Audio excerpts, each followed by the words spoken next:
5.6 is still continuing what we've learned with square roots and so on, but it's going to be a little bit different. So we're going to talk about how to add, how to multiply, and so on. So the first thing we're going to talk about is the product property of roots. So the product property of roots says basically what we've been doing before, that if we have the cube root of 27 x to the 6, it's basically the same as the cube root of 27 times the cube root of x to the 6. So we've been doing this all along, you just haven't really realized that we've been breaking it apart, right? So the cube root of 27 was 3, the cube root of x to the 6 was x squared, like that. So likewise, using the product property in the opposite direction, we can combine roots. So if we see we have the same index, do you guys remember index, the little number, like square root, cube root? We have the same number out there, so in this case we have 4s as our index. We can combine them, and we can say, oh, well, that's going to be the fourth root of 2 times 8, which is the fourth root of 16, which we then know. So the fourth root of 16 is 2. So you can combine roots as well. So the quotient property of roots says exactly the same thing. It says if we have the cube root of a quotient, we can kind of break it apart into the cube root of the top over the cube root of the bottom, and then we just simplify. So we could break those apart even. It would be 3 x squared all over 2y cubed. Okay, so likewise, if you see you have 2 separate things and it's easier to combine them into a single thing. So if I have the fifth root of 64, that doesn't come out nicely, right? The fifth root of 2, that's not a nice thing. It has a root still. So if we combine them and we say, oh, well, this is going to be the fifth root of 64 over 2, which is now the fifth root of 32, then that's a lot nicer because we know the fifth root of 32. Do you guys all know it? Okay, it's going to be 2. Okay, so there's a special note down here. It says in the product property, we have the condition that a and b must be non-negative. So we set it here for an even root. So this is because negative 2 under a square root times negative 8 under a square root is actually not the square root of positive 16. Okay, so when we have negatives under a root, we have like special rules, and we're going to talk about imaginary numbers eventually. Okay, so don't just combine things if you have negative numbers on the roots. So assume that they're positive. All right. So for this example, it says simplify each expression. Assume that all variables are positive. So the nice thing when I have those instructions, so it's nice to know math instructions and what you're supposed to do. If I say all variables are positive, then you don't need absolute values. Okay, so that's always nice when I say that. Okay, so the first one, so if I have the cube root of x to the 7th times the cube root of x squared, when I combine those, I end up getting the cube root of x to the 9th, right, and multiply. And then the cube root of x to the 9th is x cubed. So if I hadn't said anything about x being a positive number, then you would need absolute values. Well, actually you wouldn't because these are cube roots, right? All right, so the next one, so fourth root of 81 x to the 12th. So we're thinking in our head the fourth root of 81, and we're taking that and we're multiplying by the fourth root of x to the 12th. You don't have to write this step. We've been doing this in the last section. So the fourth root of 81 is going to be 3, and then the fourth root of x to the 12th is going to be x cubed. All right, same idea here. We're going to break it apart. We're going to say, okay, I have 9x to the 10th on top under a square root, and then I have the square root of 2 on the bottom. So the 9x to the 10th simplifies down to 3x to the 5th, and then all over the square root of 2. And then we don't like square roots in the bottom. Do you remember that? Do you know what it's called? What are we going to do? Rationalize the denominator, right. Rationalizing the denominator. So we're going to multiply through by square root of 2 over square root of 2, which is really just multiply by 1. It's like getting common denominators. So on the top, we get 3x to the 5th square root of 2 all over 2.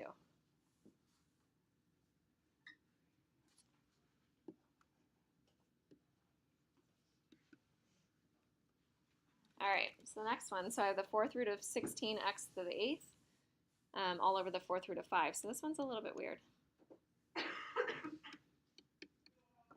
So I'm going to take my fourth root into the top and the bottom, and the top simplifies nicely. So the fourth root of 16 is going to be 2, and then my fourth root of x to the 8th is going to be x squared. But then on the bottom I have the fourth root of 5, and that is also bad. We can't have fourth roots in the denominator either. So we need to rationalize the denominator. But if I multiply by the fourth root of 5, right, I would have the fourth root of 5 times the fourth root of 5. And the fourth root of 5 times the fourth root of 5 is the fourth root of 25. Can I do the fourth root of 25? Does it work? No. So any ideas? What do I do in order to rationalize something with a fourth root? How many 5s would I need under a fourth root so that it simplifies? I would need a total of 4, right? Does it make sense? So what do I multiply by? Yeah, Karen? Yeah, the fourth root of 125. 5 times 5 times 5. It's kind of tricky. So rationalizing square roots really wasn't that bad, but rationalizing things that are bigger than a square root, like a cube root, a fourth root, and so on, that's a little tricky. So basically we need 3 more of the 5s. So in order to multiply by 3 more 5s, we multiply the fourth root of 125. Because 125, 5 cubed, is equal to 125. Need more room. All right, so then this is all equal to 2x squared, the fourth root of 125, all over the fourth root of, so what do I have on the bottom? I have the fourth root of 5 times 125, which is 5 times 5 times 5. That's why we did that. Well, what is the fourth root of 5 times 5 times 5 times 5? Which is 5, right? So that's our answer. So that's a tricky one. So we'll do some more like that. So this was still part of rationalizing the denominator. So it says to eliminate radicals from the denominator by multiplying the numerator and denominator by a quantity that makes the radical an exact root. So that's what we needed in order to make an exact root in that case. Okay, so it's not always easy. Molly, are you paying attention? Do I need to move you too? A lot of flirting going on. All right, number 1. So if I have 81x to the 5th, y to the 8th, all over 2. So same idea, I need to rationalize the denominator. So I'm going to break it apart, and I'm going to have 81 x to the 5th, y to the 8th, all over the square root of 2. So I'm going to do 9, and then I'm going to have, if I have the 5th root, or not 5th root, if I have x to the 5th under a square root, I'm going to have 2 pairs and 1 left over, right? So we're going to have that in there. And then y to the 8th is going to be 4 pairs, none left over. So I simplified the top, but I still have a square root of 2 on the bottom. So we simplified as much as possible first, but we still see that we have a square root on the denominator. So to get rid of a square root of 2, that was the easy one, right? That's what we did last time. So we're going to multiply by a square root of 2 over the square root of 2. So we end up getting 9x squared y to the 4th times the square root of 2x all over 2.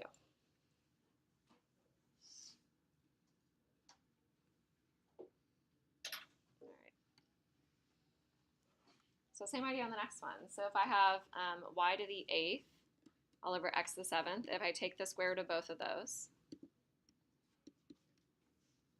I get y to the 4th all over, how about the square root of x to the 7th? So I have 3 pairs of x's, so x cubed, 1 left over, so I need an x. So when I multiply by, when I try to rationalize, do I need to multiply by x cubed times the square root of x? What's the only thing that I need? Yeah, just the square root of x, right? Do you guys see that? We don't need the x cubed as well. So we multiply by square root of x over square root of x, like that. And then the top becomes y to the 4th, square root of x, all over x cubed times square root of x times square root of x is x. So we get y to the 4th, square root of x, all over x to the 4th.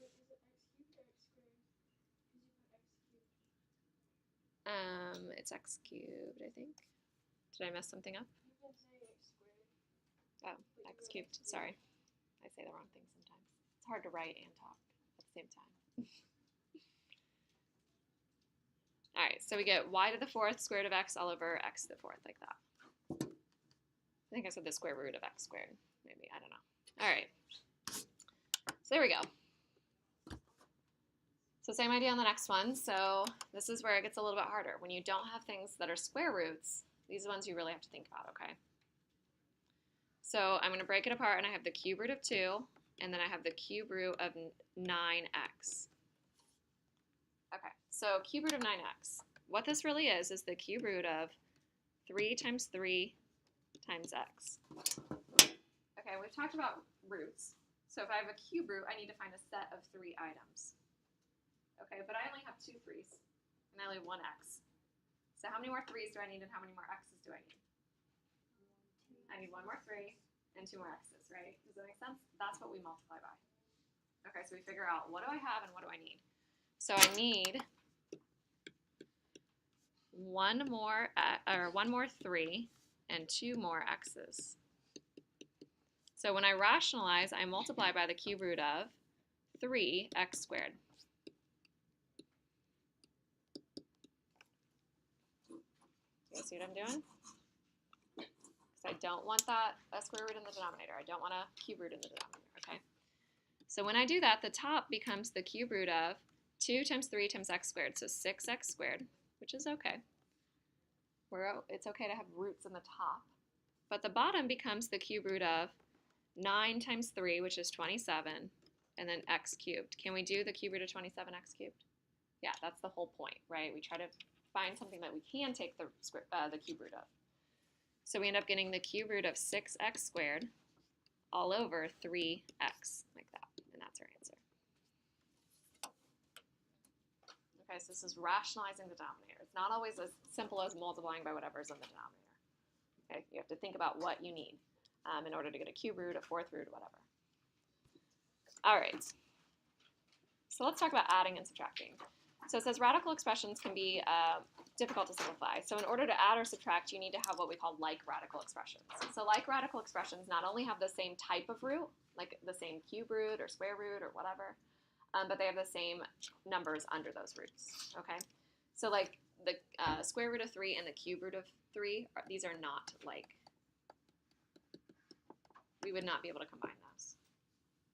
But 5 root 3 and 2 root 3, they have the same type of root, square roots, the same number under the root, right? Root 3. So you would be able to add those. So what do you think like 5 root 3 plus 2 root 3 would be? 7 root 3, right? It's kind of like x's. So if you had 5x plus 2x, it would be 7x, right? It's the same idea. So these are. So yes. How about this one? So I have the fourth root of 5x and then the fourth root of 5. Do I have the same type of root? Yes. But do I have the same number under the root? No, because of the x. So these are not like. And then this one? Yes. So these would be. You would be able to combine them. So our goal is to try to simplify our roots down as much as possible and then combine all the things that have like root 2's, combine all the things that have root 3's, combine all the things that have root 5's, and so on. If you had a root 4, does work, right? Root 4 you can simplify down further. So you want to simplify every single thing as much as possible. So when you see 2 root 25, we know what root 25 is. So root 25 is 5, right? So we're going to have 2 times 5. And then we're going to do a 3 root 7, that stays the same. 9 root 7 is the same. What about root 9? 3. So we have 10 plus, we can combine the 3 root 7 and the 9 root 7.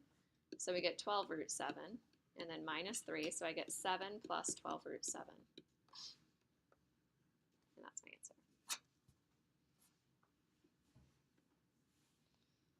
All right, so the next one, so we have combinations of cube roots and square roots. So we want to combine the ones that have the same, that are like radical expressions. So cube root of 6's can combine, and then square root of 6's can combine.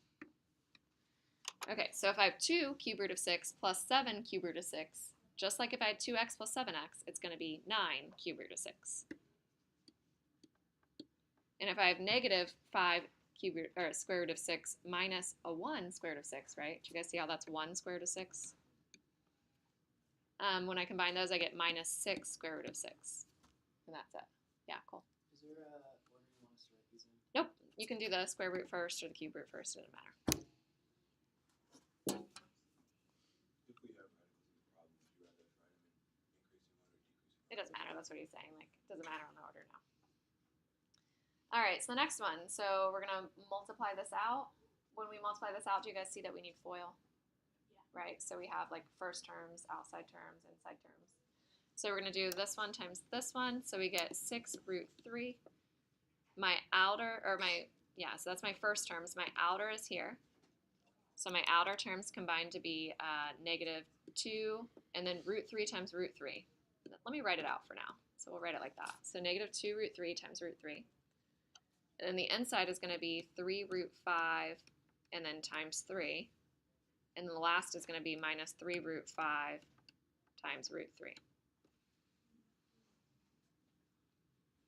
So we have like 4 terms, 4 things separated by pluses or minuses. Okay, so let's do the 6 root 3.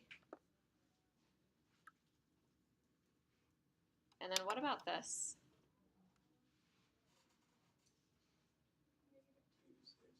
Negative 2 times 3, right? Because it's root 9, which root 9 is really 3. So I have negative 2 times 3, which is negative 6. And then this next one, what do we think there? It's 9 root 5, right? So 3 times 3, 9. So I get 9 root 5. And then the last one, negative 3 root 15. Do you guys all see that? Do I have any like terms? Nope. So we're done.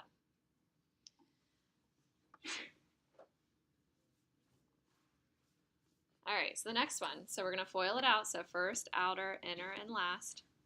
So my first is going to be 4 root 2 times another 4 root 2. My outer is going to be 4 root 2 times a negative 7. My inner is going to be 4 root 2 times a positive 7. And my last is going to be negative 49. So as we simplify, I have 4 root 2 times another 4 root 2. So the 4 and 4 makes 16. And root 2 times root 2 makes 2. So I have 16 times 2. So I get 32. And then I get minus 28 root 2, but I also have plus 28 root 2. Who can explain why that happened? Why did I have a plus and a minus? Yeah, they cancel, but do you guys see the original problem? Do you see how that's set up kind of like the difference of two squares? Like x plus y times x minus y. We know that when we have like the difference of two squares, the outer and inner terms cancel each other out. That's what was happening there. Do you guys see that? Okay. So those ones go away. And then I have 32 minus 48. So 32 minus 48. Oh, it is 49. Darn. Jacob got me. All right, 32 minus 49 is negative what? Negative 17. Yep, that's our answer. So all of that went all the way down to just a integer. All right, is this making sense? Do you guys understand square roots? I feel like this is almost easier than the last section. I thought the last section with absolute values can be tricky for students. All right, so let's try these ones. So go ahead and try to simplify down like 243. Think about a factor tree. My hint to you is that 3 goes into it, so try to break it down. So break down square root of 243, break down 32, break down root 8, and break down root 27.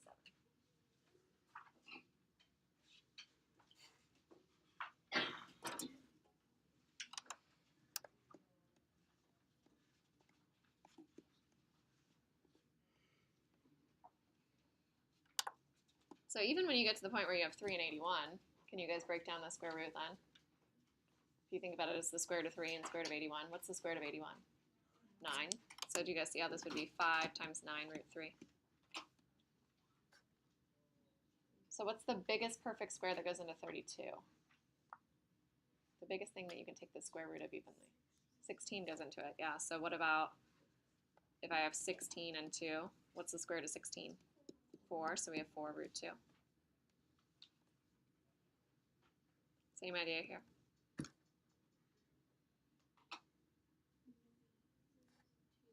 Two and 4. So 4 you can take the square root of. So we get minus 3 and then times 2 root 2. And same idea with 27. So what'd you get for that one?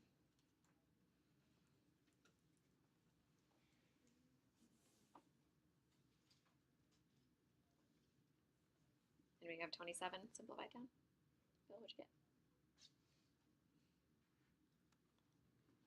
Maybe not. So 3 square root 3, good. All right, so right now we have 45 root 3 plus 4 root 2 minus 6 root 2 plus 3 root 3. So think about which ones you are able to combine and combine them. So we have 45 root 3 plus 3 root 3. So we get 48 root 3. We have 4 root 2 minus 6 root 2, so we get negative 2 root 2. And that's our answer. Make sense? So you can do the next one the same way. I would probably simplify first so you don't have really big numbers. Like I don't want to find 32 times 54, right? On the next one. So if you simplify first before foiling, that might help you out. So 27, we just did that one. Do you guys remember how that breaks down? Yeah, it's 3 root 3. So 27 is going to be 3 root 3 plus 32 breaks into 16 and 2. Square root of 16 is 4, so 4 root 2. Then we multiply by 4 plus 54. What goes into it that's a perfect square? Nope, 27 is a perfect cube. 9, right? So 9's as big as it gets, actually.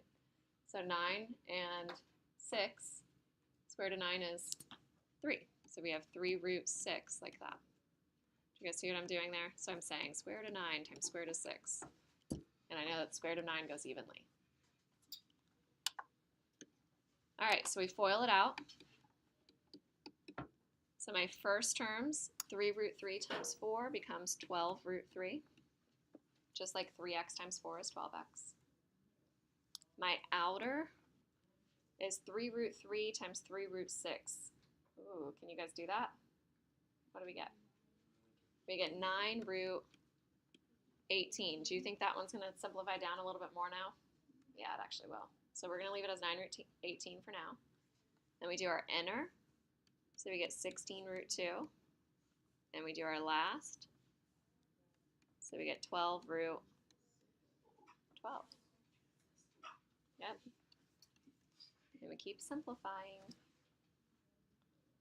So now we deal with the square root of 18. So square root of 18 is the square root of 9 times the square root of 2. Right? So it breaks into 3 root 2. So we have 12 root 3 plus 9 times 3 root 2. So 9 times 3 root 2. Can we do that together? 9 times 3 root 2. Yeah, it's 27 root 2, right? And then plus 16 root 2. And then the square root of 12 breaks down as well. So think about a big perfect square that goes into 12. 4 works. 4 and 3. So we're going to have 2 root 3. So we do 12 times 2 root 3. Do we know 12 times 2 root 3? 24 root 3, yeah. And then last but not least, we combine our like terms.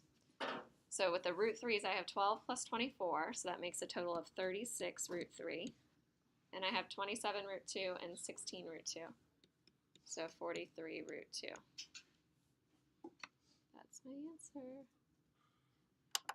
All right. And the last thing we're going to talk about is, well, what happens if we have something on the denominator? So do you guys remember when we had the ones that were like 9 over root 3? What did we multiply by on the top and the bottom? Square root of 3. Do you guys remember those ones? Okay. So now these ones are different. So in this case, I have what we call a binomial on the bottom. I have 2 terms. Do you guys see how it's 4 plus root 3? It's two different things. What is your guess? What do you think we multiply by in order to clear the square root at the bottom? Just root 3. So if we try root 3, so don't write this. Do you see how the bottom would become 4 root 3 plus 3? That didn't help us. We still have a square root. So it's not root 3. 4 minus. Ah, Jacob says 4 minus. What about 4 plus root 3? Most people try that. Do you see why 4 plus root 3 doesn't work? Because we'd have 16 as our first. Our outer would become 4 root 3. Our inner would be 4 root 3 as well. And our last would be 3. So we're not canceling these terms. That's the key. If you can cancel those terms, it will be easier. So Jacob's right. So Jacob said we're going to multiply by 4 minus root 3, the conjugate. Were you reading the paragraph, Jacob? So we multiply by what's called the complex conjugate. And that's always a test question, too. I say write the complex, or not complex, the complex will be i's. But I say write the conjugate of this square root of expression. And a lot of people don't know what I'm talking about. So a conjugate is the same thing, just a minus or a plus. So the opposite sign in front of the root part. Okay? So let's go ahead and multiply it out. It's a lot of foiling. You guys feeling pretty comfortable with FOIL these days? Okay, let's do the bottom first. The bottom works out nicer than the top. So the bottom, when I do first, I get 4 times 4, which is 16. My outer is minus 4 root 3. My inner is plus 4 root 3. And my last is negative root 3 times root 3 is root 9, right? But what is root 3 times root 3? 3, right? So it's going to be minus 3. Good. All right, so then the top. So we also do first, outer, inner, and last, which is just the double distributive property, right? It's like distributing the 2 into everything, distributing the negative 3 into everything. So the top becomes 8, and then minus 2 root 3 minus 4 root 3 is the inner, and then the last is plus square root of 9, which is 3. And don't try to be fancy, and like some people try to like, oh, I have a 3 and a 3, I'm going to reduce them out. Don't do that. Okay, this is like a sum or difference. You can't cancel things like that. Okay, just like if I had 1 plus 2 over 2 plus 7. That answer is 3/9. It is not the same as canceling the 2's and saying it's 1/7. You guys see that? Not the same thing. So if you have a sum or difference, you can't cancel. You have to factor something to the front and then cancel. Okay, so let's simplify the top. So I have 8 and I have 3. So 8 and 3 add to be 11. And then I have negative 2 root 3 and negative 4 root 3. So negative 6 root 3. And then all over the bottom, 13. And then I cancel this one and this one, right? So that's my answer. So it's 11 minus 6 root 3 all over 13.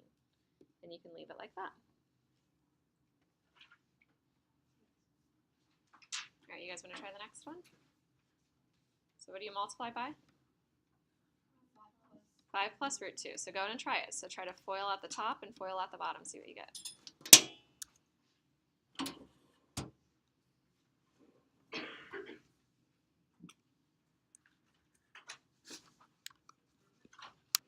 All right, so here we go. So some of you guys are realizing the numerator is not as nice. What makes this not as nice?